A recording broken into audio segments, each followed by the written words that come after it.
Good morning, this is Larry. It's a Monday, November 2nd in the morning.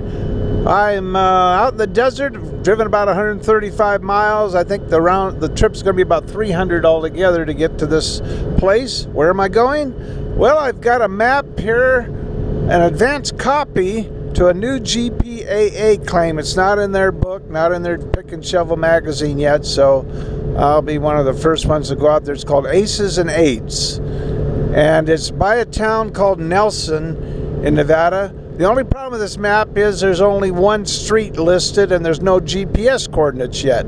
So I hope I can find the place. It's supposed to have fine gold there, no nuggets, anything like that. But the problem is it's probably still wet out there and there's supposed to be super high winds. So I couldn't bring my dry washer. I just have to bring some buckets and take it home.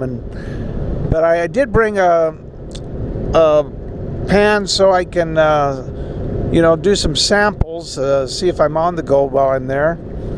Let's see. The other thing is, this is right next to this claim. Aces and Eights is right next to the Gold Rush #1 claim, which I think Jeff Williams is going to be out there in about 2 weeks, checking that one out for like about 3 days, maybe 2 or 3 days.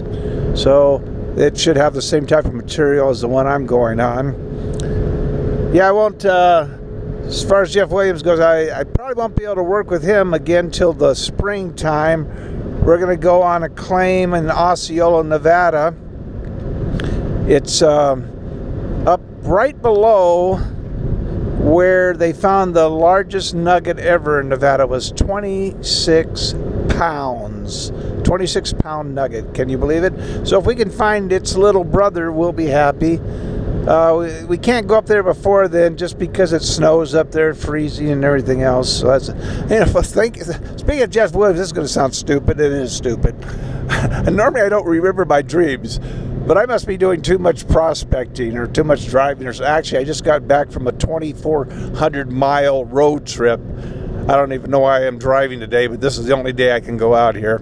I want to kind of get ahead of the crowds. But anyway, back to Jeff Williams. I had a dream last night that he told me, he was in the dream, so this is really getting crazy. He told me, if I want to find a bunch of gold, go to Thermal, California. Thermal, California is about the last place I want to go to, so I thought that was funny. How that all came together, I don't know. Although I was watching one of his videos, he was showing how to pan real quick in 30 seconds right before I went to bed, so maybe that has something to do with it. Actually, thinking of panning, I get accused of panning too fast, but yeah, that's what you got to do, especially when you're sampling. You got to pan fast, and you're not going to lose anything. And when you're panning for real, have a safety pan. So if you go real fast, you can always check that safety pan. Once in a great while I'll see a speck or two, but normally I don't lose anything. So it's not rocket science or anything. Okay. Speaking of panning, they just had the other day, I was actually I was going to be one of the ones out there on this thing. They had the world's largest panning exhibition, or in other words, there's more panners panning at the same time than any other time or place in the world. There's over 200, and I don't know, 230, 250, I don't remember how many. They were going to, what it was the Guinness Book of Records set it up in Saboba over by Hemet, California, and they were going to monitor it and everything. Before that, the record was in some oddball place like Finland or somewhere, I don't know, where they have maybe 200. I was supposed to be one of the, I don't know, it wasn't called a monitor. It was like a helper. I was supposed, I was going to volunteer where I would work with about 8 or 10 people that probably have never panned before. It's a long story, but anyway. And then help make sure they got all the gold out of their pan for this contest, and they got to keep whatever they found. But it was at the same time we were going on vacation, so I didn't get to do that. What's his name? Can't think of his first name. You know, Schnabel, the kid from Gold Rush, he was there. First he showed how it was going to show how to pan, you know, up on the stage, and then if I was there myself and the other ones, we're going to go ahead and show groups of, like I say, 8 or 10 people how to do it and make sure they were doing it right as the contest continued on. What it was is a bunch of people, they're regulars, I guess, there at their casino, high rollers, would win a pass to be in this thing. So probably most of them had never panned before, if any, but they could be in this contest and anything. And some of the pans were going to have like ounces of gold in them. You know, all the pans were going to have something. They were all salted. Some are going to have ounces, actually. So this is a pretty good prize for people that were able to get in that contest. Anyway, but I guess they did break the world record, from what I understand. I noticed there was somebody sent me a little video about it. I think Kevin Hoagland did. Sent me a little video showing the contest going on. Oh, Parker Schnabel, Schnabel, I mean, that's his name. You know, the kid who's got the nice grandpa and all that. That's always flipping out on the show. Anyway, he was there. Yeah, I've got a lot of ideas for some really good places coming up, depending on the weather in the future. That El Nino, that might mess me up, but got a good place I've been researching to do some coin shooting, an old mining site. Got to do a little more research on that, but I think that's going to turn out to be very fruitful. So it's a ways from where I live, but should be good. And then I might be able, there's a possibility I might go with this guy to check out this claim for a club where they're supposed to have aquamarine. So I like aquamarine, so I hope I can go on that one. Hopefully he hasn't already gone. Find that out next week if he's going to go or not. Well, I'm on the Joshua Tree Highway in Nevada.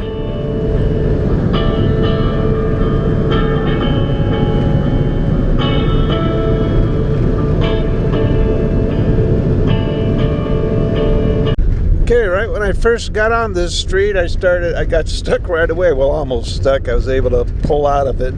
So I hope the road is going to be okay. It seems okay right here, but it has a stream that runs right at the beginning, right next to it. And the road was wet and soft. So see, here it is right here. So hopefully this isn't washed out. It is hard to drive, even though it doesn't look like it. It is. It's soft.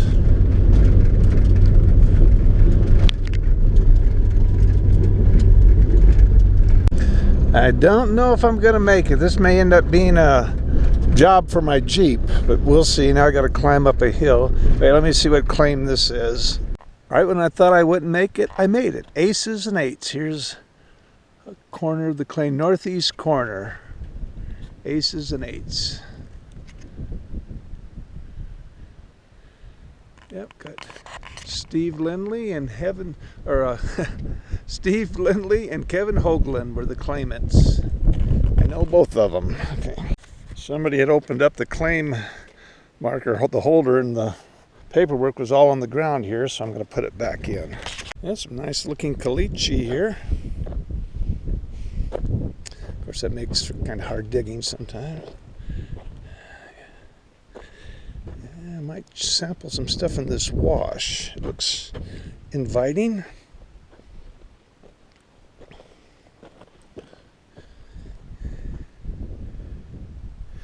Walk around a little bit, get the lay of the land as usual. Looks like there'd be a lot of crevicing here too if I had the tools with me. Let's save that for another trip. Very rocky, gravelly area here, highly mineralized, which can be good. So it's about 9:15 right now. I'm just going up here because I think I see another corner post. It's like way up on that hill.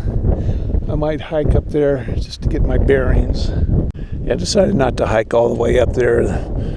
You know, I got the idea. That's a post. But way right over there, there's all kinds of tailings. Must be another claim.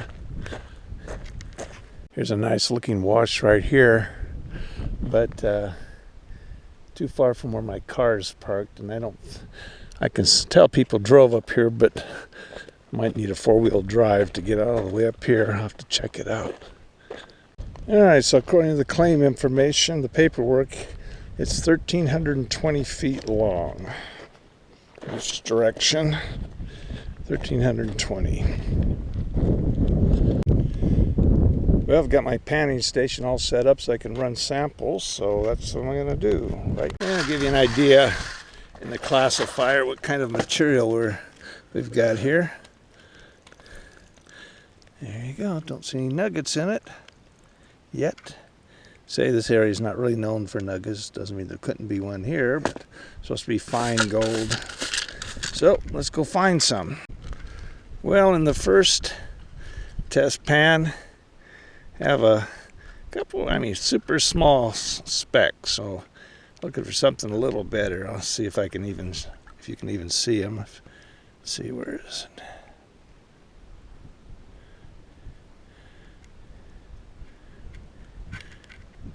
There's one there. I don't think it's going to show up on the camera though. As you can hear, it's very windy out here. Definitely not dry washing weather. Yeah, there's a couple little specks. Need big. So I'm getting down to the caliche here. Caliche, right here. And got to take a sample of that and see what we got. Well, in the second test pan, I got nothing. So what I'm going to have to do is probably go over a ways where I'll have to carry the buckets for a ways. I was hoping to avoid that. I think I see another claim marker way up there. Yeah, there it is. Okay, good. That shows me where it ends. Okay, my third sample is quite a bit better. Got some pieces in there.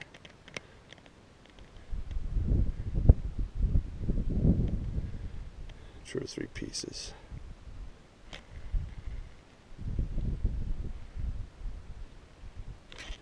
Yeah, you can see the dirt's too damp for a dry washer. Well, you could do it, but you'd have to run it through there.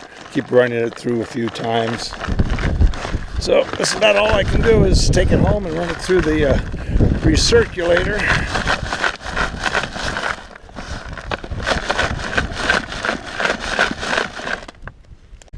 And there's the post. Here's one area where I'm getting a sample from. The post is there. I'm over here, this channel. Just one of the areas. I've been getting down to not caliche, but some false bedrock. So hopefully that'll yield some pretty good stuff.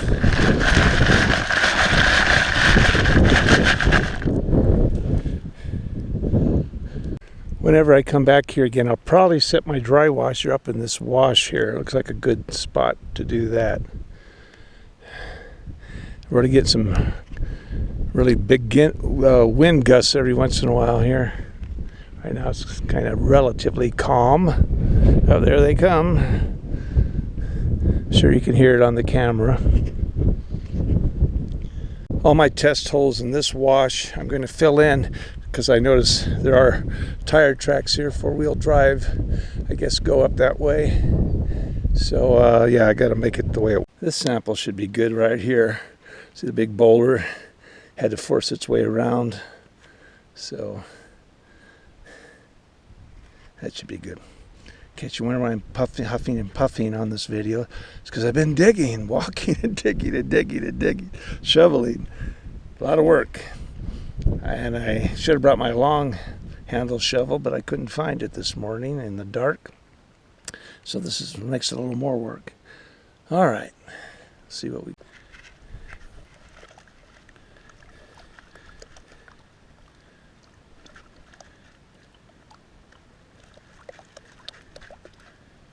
There's the big winds again.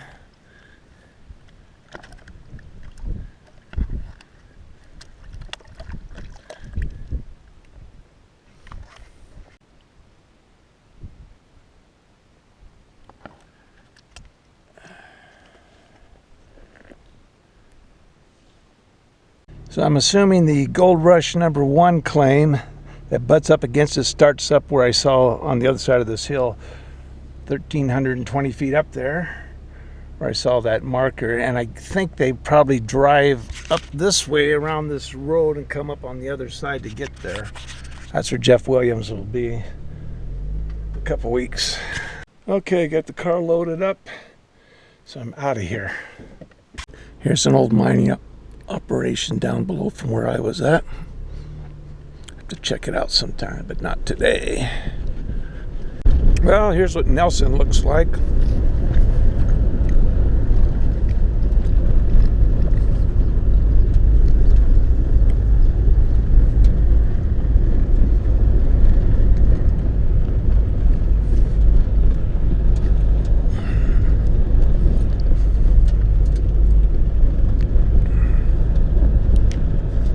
Well, not climbing the hills as fast as I was coming with all this dirt I've got in the car. I'm pretty loaded down. I don't know if you can see way off in the distance. Looks like a lake. That's a solar farm. Then there's another one over there you can't see. The BLM is letting these companies all over in California and everywhere put in these solar farms, which that's great, you know. Make electricity, fine. But the problem is, in a lot of places, they're just taking it away from the miners. Anywhere there's places where there were claims and all that, they're turning it over to these energy companies.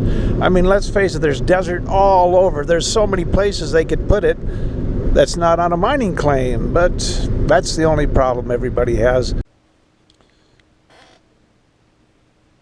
So here's the piddly bit of gold I got there. Of course, the water magnifies it, makes it look bigger than it actually is. And I did find some little bit of flour gold, but it was just too much trouble to process. Anyway, so that's the deal. But when you go on a claim for the first time and you have no input about it, and there's 40 acres, and your time's limited, if you find anything, you're doing pretty good. You know, you don't know the depth, what is it in just one corner, you know, where it is, and you try to look at the landscape and try to figure out the best you can. So, but I think next time, I think I'm going to go to the other end of the claim, possibly if I can get up there. That may be a better spot. But I'll see if I can get some more input before then, if there is anybody else to get it from. So that's the deal.